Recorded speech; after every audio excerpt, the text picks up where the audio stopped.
Dash tips, part 2 from the Dash team. So when you see a long line like this at McDonald's, don't get discouraged. Come inside McDonald's and see if the order's ready. And if it's a reasonable amount of time, 10 minutes or less, maybe it's worth waiting for the order. But anything past that, I would suggest canceling it. But again, you have to be very, very careful to not get over 20% of cancellations, because once you get 20%, that's your threshold. You can't get too many, or you're going to leave yourself at risk of being kicked off. So if the 20% is wrong, if it's less than that, then read up on the cancellation policy.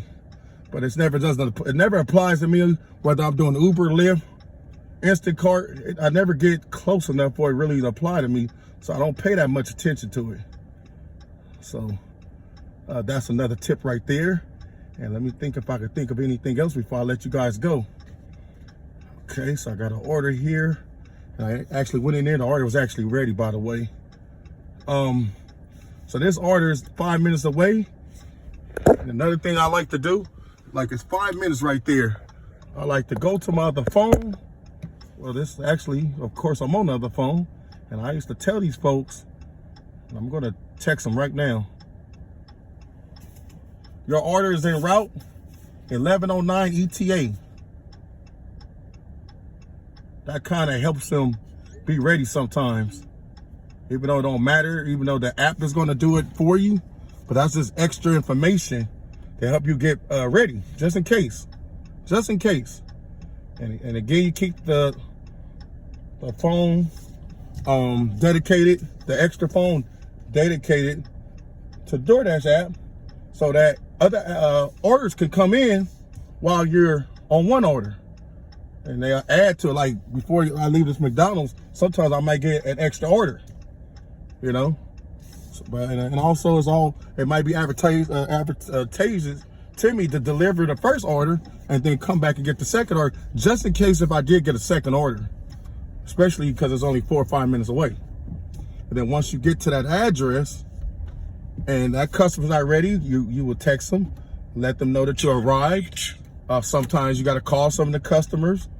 They don't believe in texting. So if they still not answering, push that button that says customer can't be reached. And then finally go to your support. You can go support on your second phone. That's the advice I like to give folks. Go to support on the second phone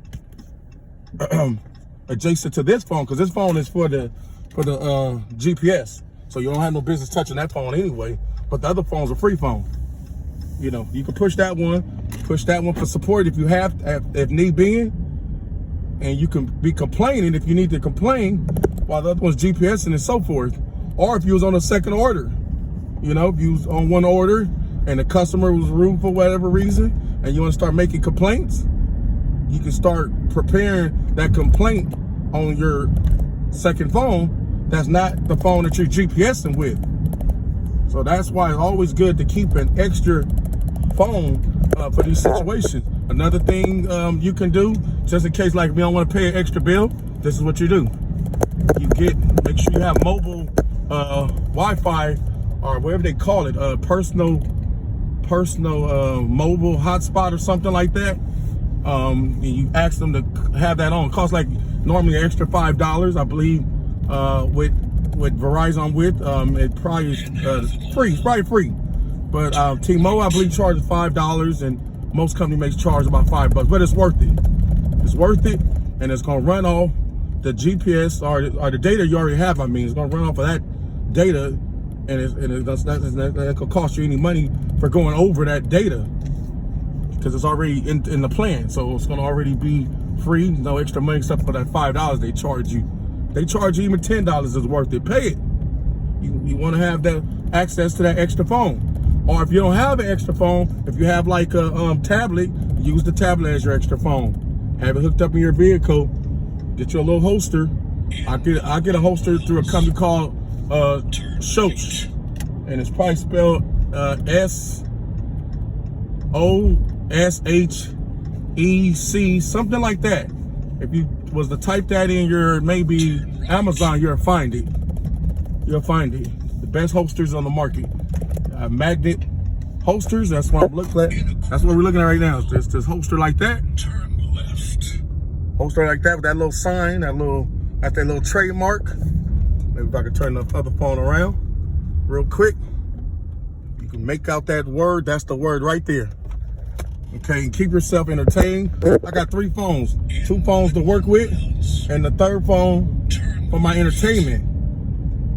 You know, and if I wanted to make all 3 phones to work, like I have one on Doordash, one on Lyft, and one on Instacart. Sometimes I like to see which service is the best at that time. Keep myself busy from sun up, sundown, the entire day if that's what I chose to do that day. If I chose to go out and have an 18 to 20 hour day and only go home to go to sleep, okay? That's what I do. Or if I wanted to go rent myself a room, I don't want to go home. Maybe home is too far away because I've been working so long. I'm more than 2 hours from home. Maybe I just want to get me a room for a few hours. Let me go get me a room. $50, $60, an Airbnb or a room, and go to sleep. Wake up and start working again. Just depends on everybody's situation. Everybody can do their thing the way they prefer or at their discretion. I've been doing this thing for over 7 years and it's worked out very, very well for me. I'm out of this business. I've had more than 5 vehicles, I believe. I'm the owner of 3 vehicles as we speak. That's in my name. So, everybody have a good day door dashing. And let me know if I can help you with anything. Thanks a lot.